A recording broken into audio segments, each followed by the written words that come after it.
My heart hammered against my ribs, a frantic bird trapped in a cage. Downstairs their voices drifted up, syrupy sweet laced with poison. Mark and Sarah. My husband's brother and sister. They thought I was miles away running errands, oblivious. They thought David, my brilliant David lost in the fog of dementia, was easy prey. But I wasn't miles away. I was frozen in the upstairs bathroom, clutching my phone, listening to the live audio feed from the tiny camera hidden on the mantelpiece below. The little red light blinked, unseen by them, a silent witness to their greed. They were talking about the will, our will, spinning their lies, guiding his trembling hand towards betrayal. A cold, hard knot of fury tightened in my stomach, but beneath it, beneath it simmered the dark, satisfying promise of payback. They had no idea I'd secretly filmed their first attempt weeks ago. They thought this was their victory lap. They couldn't have been more wrong. Life wasn't always this tightrope walk over a pit of deceit. I remember the day I met David vividly. I was a young woman then, fresh out of art school, working as a junior graphic designer, all nervous energy and overly ambitious dreams. He was an established architect, older, radiating this quiet confidence that instantly calmed my fluttering nerves. He had these kind, intelligent eyes that seemed to look right past my professional facade and see, well, me. We bonded over clashing opinions on fonts for a building proposal, arguing playfully over lukewarm coffee in a bustling downtown cafe. It sounds mundane, but the connection was electric, undeniable. Our romance unfolded like scenes from a cherished black and white film. Lazy picnics under sprawling oak trees, sharing secrets during late-night drives with the windows down, discovering dusty treasures in forgotten antique shops, the smooth melancholy of vintage jazz filling the comfortable silences between us. We bought a rambling old house, the kind with creaky floorboards, a wide front porch perfect for watching summer storms, and a garden that became David's sanctuary. He sketched the renovations himself, pouring his passion into every beam, every tile choice, just as he poured his unwavering love into our life together. We chose not to have children, but our world was rich, filled with laughter from dear friends, the thrill of exploring new countries, the quiet intimacy of reading side by side in companionable silence. 30 years we built that life, brick by loving brick. David was my anchor, my confidant, my partner in every sense. Even when the subtle shadows of his illness first began to lengthen, that love held fast. We were supposed to have quiet golden years, watching sunsets from that porch swing, secure in the knowledge of our shared history and the careful plans we'd made. That was the dream. Until his own blood decided they deserved to steal it. The ground beneath us didn't crack open suddenly. It began with almost imperceptible tremors, a growing sense of unease. David's dementia wasn't a switch flipped overnight.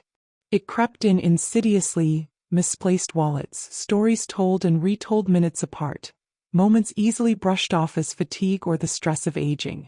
But then came the afternoon he called me, his voice thick with panic, utterly lost on the familiar drive home from the supermarket just 5 blocks away. That fear in his voice, that was the first hairline fracture in the life we knew. The official diagnosis felt like a physical blow, stealing the air from my lungs. My brilliant, articulate David, slipping away into a fog I couldn't penetrate. His family, Mark and Sarah, offered condolences that felt hollow, brittle. They lived states away, their obligatory holiday visits always feeling slightly superficial, their questions often circling back to David's financial health rather than his emotional well-being. Mark, ever the ambitious businessman in his impeccably tailored suits, always had a calculating glint in his eyes, sizing things up. Sarah, perpetually draped in an air of weary complaint about her own finances, usually due to her own poor choices, wore her poorly concealed envy like a cheap, suffocating perfume. After the diagnosis, their visits suddenly became more frequent. I really did, to believe it was genuine concern. Maybe grief was making me cynical. But the nature of their questions shifted, becoming probes disguised as casual chat. So, Martha, are David's investments sort of on autopilot these days? Mark would ask, swirling his scotch, trying to sound offhand. You poor thing. Sarah would murmur, patting my arm with cool fingers while her eyes greedily scanned our living room, lingering on the art David had so lovingly collected. Managing David's care, and all these assets, it must be terribly overwhelming for you. Never an offer to help with the actual exhausting work of caregiving.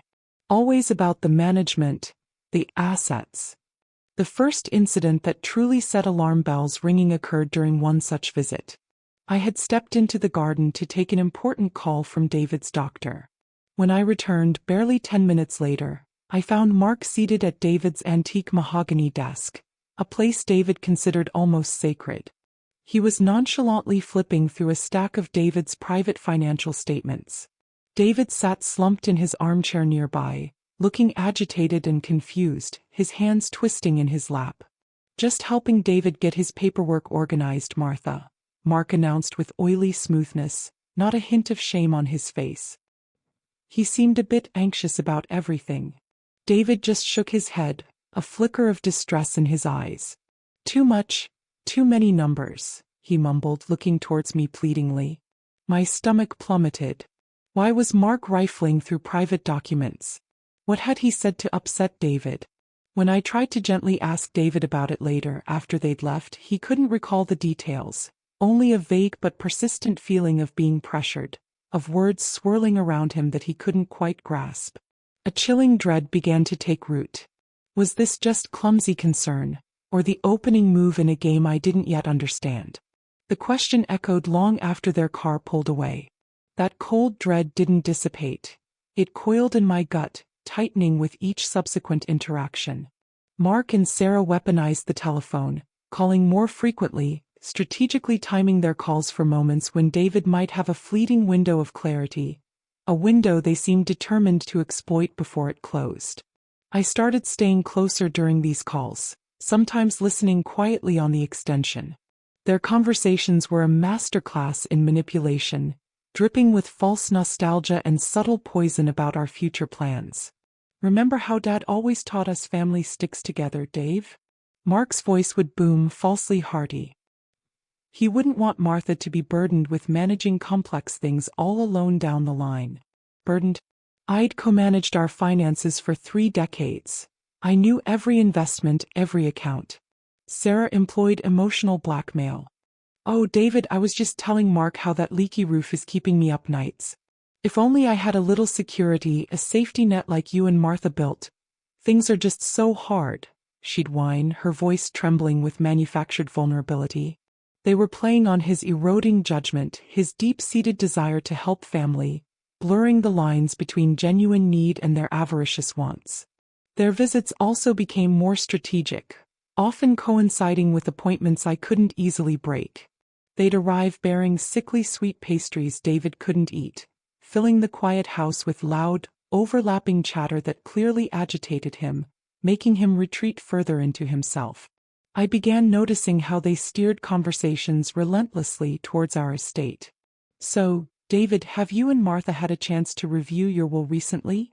Mark inquired one sunny afternoon, leaning forward conspiratorially, his voice dropping low. "Always good practice, you know. Keep things up to date." David looked at him, confusion clouding his features. Martha takes care of things," he replied, his voice frail. "Of course she does, great job," Mark backpedaled smoothly, but not before shooting me a look sharp with annoyance and brimming with calculation. "Still, important to dot the I's and cross the T's." That evening, while tidying up, I found a crumpled brochure tucked deep into the cushions of the armchair Mark had occupied. It wasn't for a local attraction or restaurant. It was for an estate planning lawyer I'd never heard of, specializing in contested wills. My blood ran cold.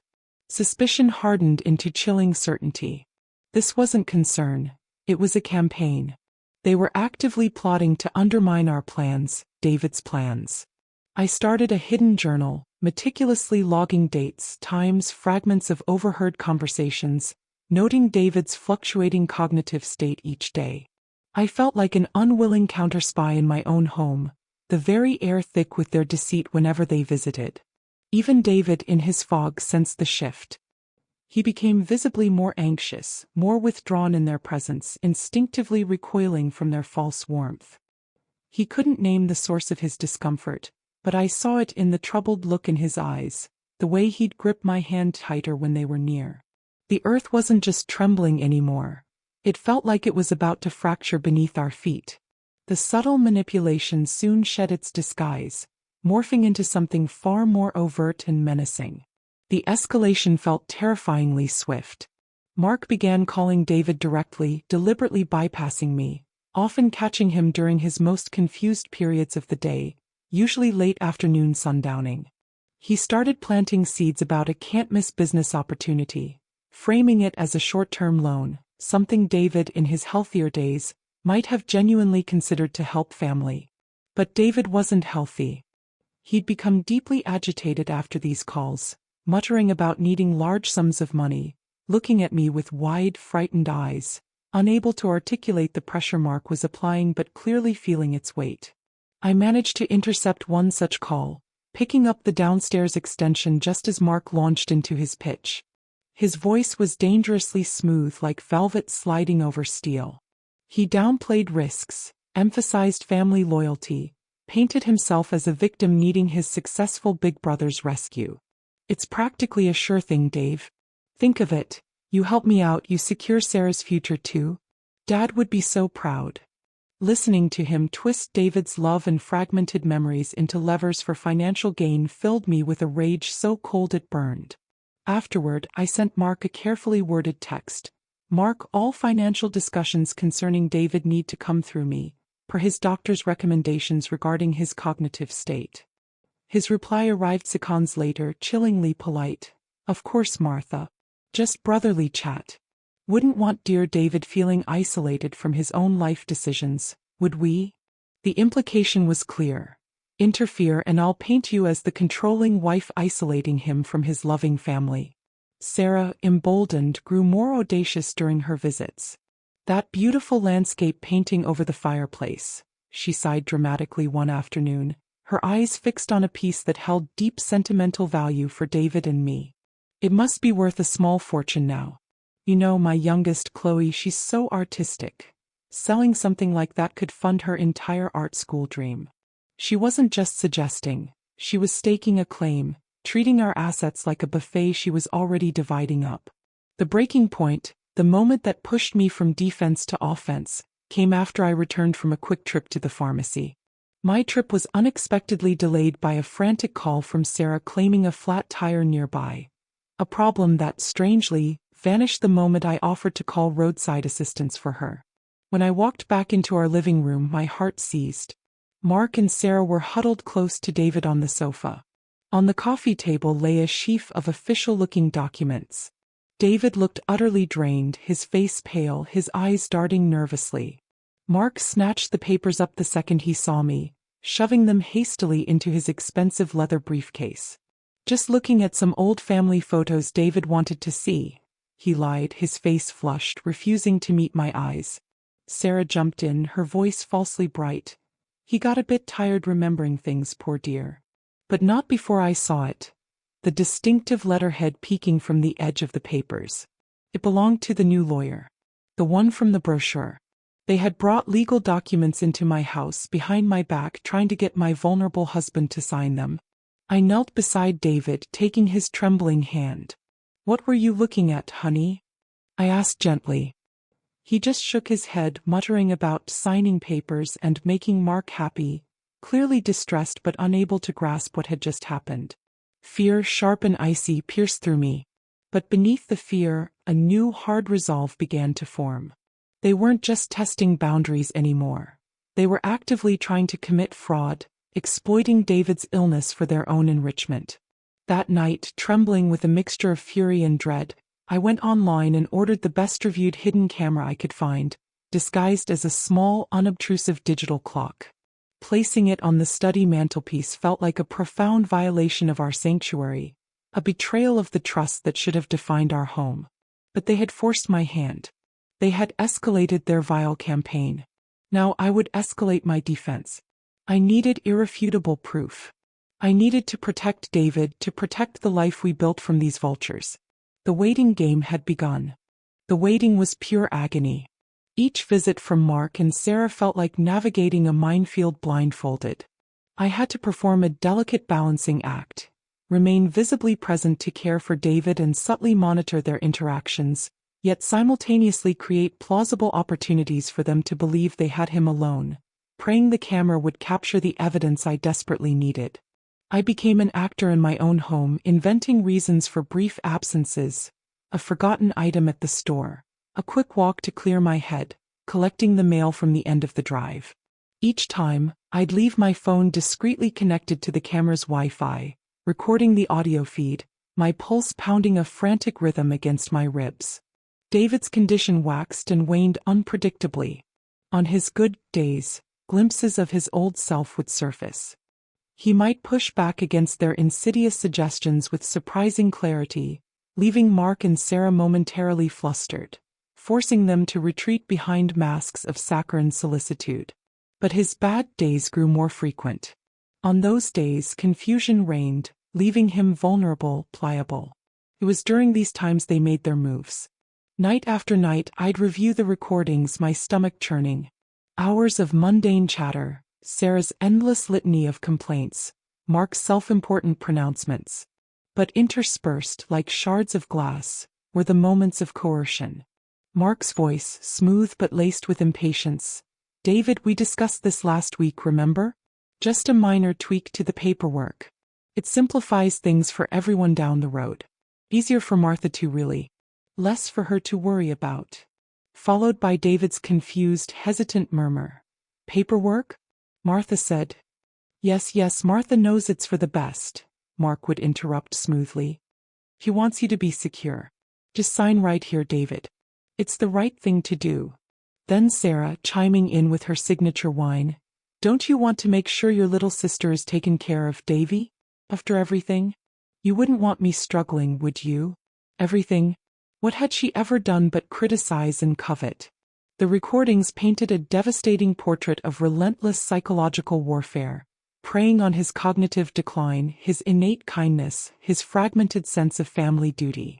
The turning point, the moment the jaws of my trap finally sprang shut, arrived about 3 weeks after the camera was installed. I had a mandatory, unavoidable continuing education seminar for my professional license, something Mark and Sarah knew about well in advance. They'd called the previous day, their voices dripping with faux helpfulness, offering to come sit with David while I was out. "We wouldn't want him to be lonely, poor dear," Sarah had cooed. A wave of nausea washed over me, but I recognized this might be the critical opportunity. I agreed, feigning gratitude.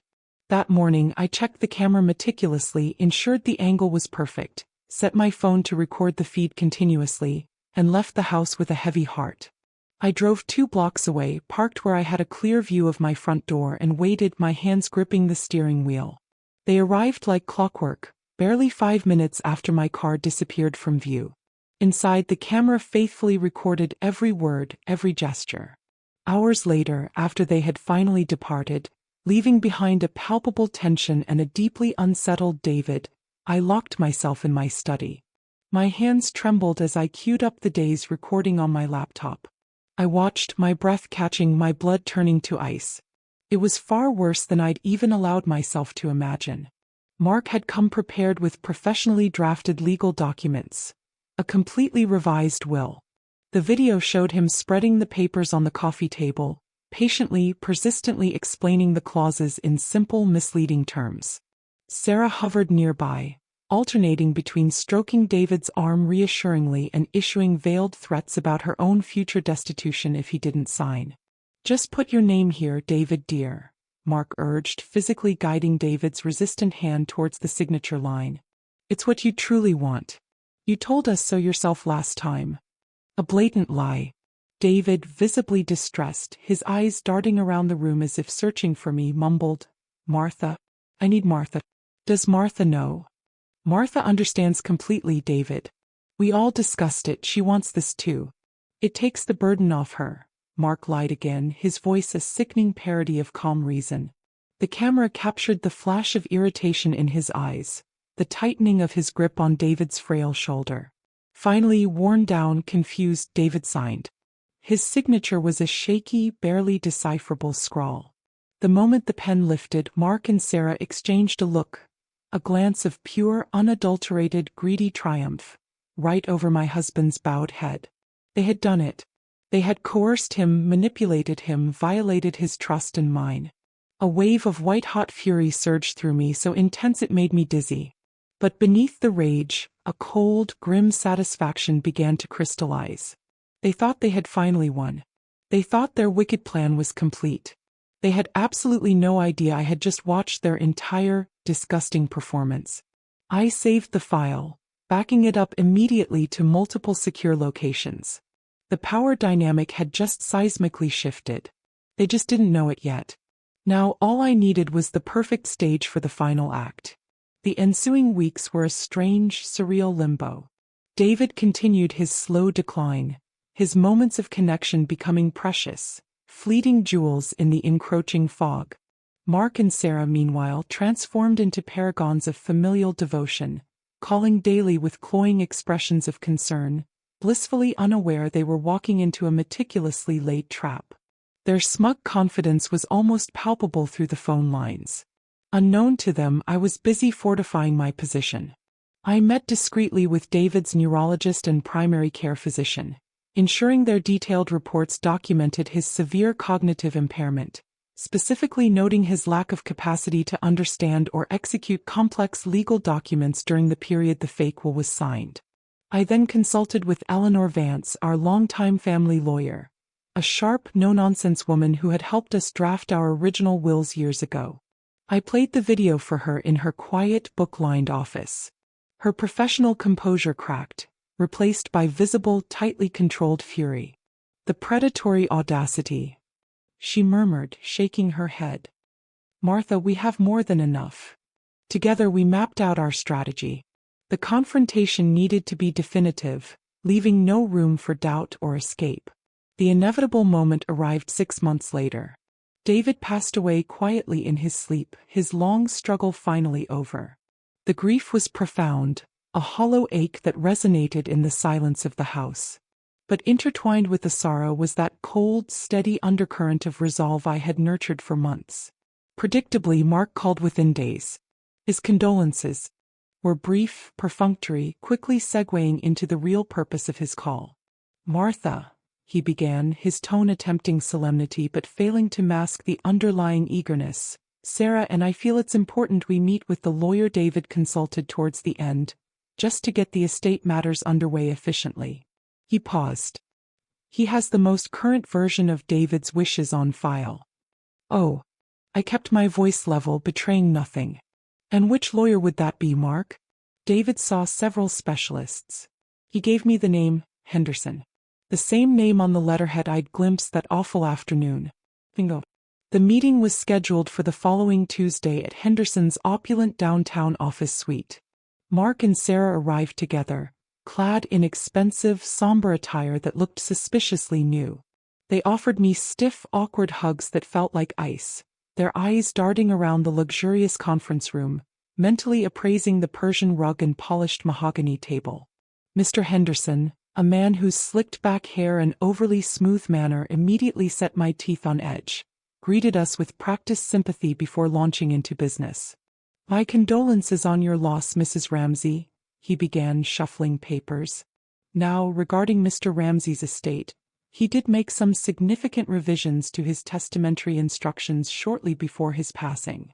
He pulled out a thick, freshly bound document. He expressed a very clear desire to ensure his siblings, Mark and Sarah, were substantially remembered. Henderson cleared his throat, pointedly avoiding my gaze as he began to detail the changes. Mark leaned forward almost imperceptibly, a hunter sensing the kill. Sarah produced a lace-trimmed handkerchief and dabbed at perfectly dry eyes. Henderson outlined the new distribution.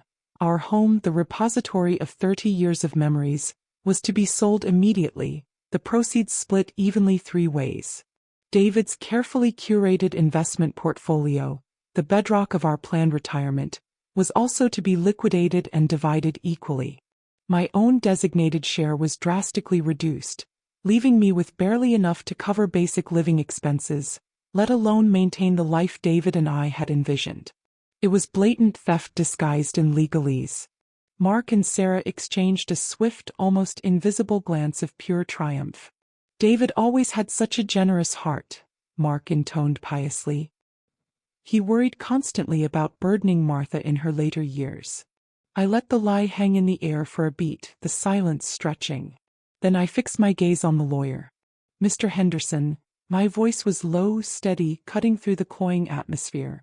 Were you aware of Mr. David Ramsey's formal dementia diagnosis, confirmed by multiple specialists at the exact time this document was supposedly executed? Henderson visibly flinched. He shifted in his expensive leather chair. Well, Mr. Ramsey appeared lucid enough during our consultation. He was accompanied by his brother and sister who assured me. Did you speak with his neurologist? His primary care physician? Did you perform any capacity assessment yourself as required by ethical guidelines? I pressed, holding his gaze. That wasn't deemed strictly necessary, given the family support. Mark interrupted, his voice rising. Martha, this is uncalled for. David knew precisely what he wanted. He told Sarah and me repeatedly. Did he? I swiveled my gaze to meet Mark's, then Sarah's. Their smug composure was finally beginning to fray at the edges. Sarah's hand trembled as she clutched her handkerchief. Did he tell you that while you were physically guiding his hand across the paper because he could barely hold the pen? Did he tell you that while you were lying to him, telling him I wanted this? While you were feeding him lines about needing financial rescue? Their faces went slack, then turned ashen. Sarah let out a small, strangled gasp. Mark's jaw clenched, a muscle twitching violently in his cheek. That is a vile accusation, he snarled, his voice cracking. How dare you? Slowly, deliberately, I reached into my large handbag. I retrieved my tablet computer and placed it firmly on the center of the polished table. Accusation? No, Mark. It's called evidence. I tapped the screen. You see, Mr. Henderson, while my husband's memory was tragically failing him, mine was perfectly intact. As was the high-definition hidden camera I installed in our study weeks before this fraudulent document was ever signed. I hit play. The sterile quiet of the conference room was shattered by the sounds from that dreadful afternoon. Mark's slick, persuasive lies, Sarah's cloying, manipulative whining, David's confused, pleading protests. Martha? Need Martha. And finally, the distinct, sickening scratch of the pen being forced across the paper. Mark half rose from his chair, his face contorted in disbelief and rage, reaching for the tablet, but Eleanor, my lawyer, placed a calm, firm hand over mine, blocking him wordlessly. Henderson looked like he was about to faint. Mark and Sarah were statues carved from ice, their faces masks of pure, unadulterated horror. The video continued, mercilessly capturing their greedy, triumphant smiles exchanged over David's slumped figure after the signing was complete. When the screen went dark, the silence in the room was deafening, broken only by Sarah's sudden, ragged sob. This footage, Eleanor stated, her voice crisp and authoritative, along with comprehensive medical reports from Dr. Evans and Dr. Chen confirming David Ramsey's lack of testamentary capacity on the date in question, has already been filed with the probate court. We are formally contesting this will on grounds of undue influence and lack of capacity. Furthermore, she paused, letting the weight of her next words land, we will be submitting this evidence to the district attorney's office to pursue charges of felony elder abuse against Mr. Mark Ramsey and Ms. Sarah Ramsey. Sarah collapsed back into her chair, openly weeping now, tears of fear and self-pity. Mark just stared at me, his eyes burning with a hatred so intense it was almost palpable. You recorded us?" he whispered aghast. "I protected my husband," I replied, my voice clear and ringing with the absolute truth. "From the people who should have been protecting him too. Watching their entitlement crumble, their greed exposed under the harsh fluorescent lights, soundtracked by their own recorded betrayal. It wasn't just revenge. It was justice.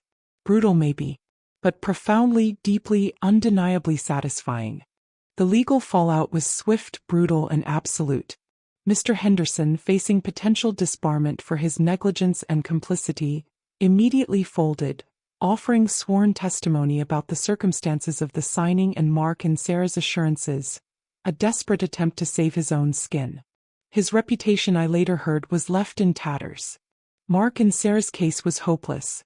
Presented with the irrefutable video evidence, corroborated by extensive medical documentation of David's severe cognitive decline during that period, their coerced will was summarily invalidated by the probate court.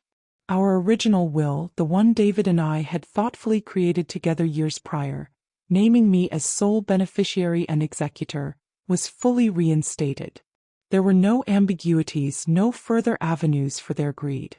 They received precisely what David had originally intended, a modest, almost token inheritance that felt more like a final stinging rebuke given the vast fortune they had attempted to steal. The consequences didn't end there. Eleanor pursued the elder abuse charges with righteous determination. The threat of criminal prosecution, coupled with the public shame as the story inevitably leaked within their social and professional circles, shattered their lives. Mark, whose career was built on an image of trustworthiness, faced significant professional repercussions and financial strain. Sarah, stripped of the windfall she had counted on, reportedly spiraled further into debt and became increasingly isolated, her manipulative tactics no longer finding purchase. They became pariahs within the wider family, their names spoken only in hushed, disapproving tones. Their inheritance was not money but disgrace. For me, the legal victory brought relief but not immediate peace. The grief for David was still raw, now complicated by the bitter aftertaste of his own family's profound betrayal. The house, our beautiful home, felt tainted by the memory of their deceit, particularly the study where the camera had borne silent witness. Selling it was a necessary step towards healing. I found a bright, airy apartment overlooking a city park, filling it not with ghosts, but with my canvases, tubes of paint, and the warm, familiar sounds of David's beloved jazz collection. Life is quieter now, simpler. There are days when a shadow of the anger flickers, when I recall Mark and Sarah's faces contorting in that sterile lawyer's office. But mostly what remains is a sense of quiet equilibrium. Justice, I realized, wasn't just about the catharsis of revenge. It was about restoring the narrative, honoring the truth of David's love and intentions, and reclaiming my own future from the wreckage of their greed. I learned the devastating lesson that vulnerability can invite unimaginable cruelty, even from those closest to us. But I also learned that resilience, meticulous planning, and sometimes a strategically placed hidden camera, well, they can ensure that karma doesn't just knock but kicks the door down. They tried to steal my future and desecrate David's memory with lies written on paper. But the truth captured on video spoke louder. And that quiet, enduring victory is worth more than they could ever comprehend.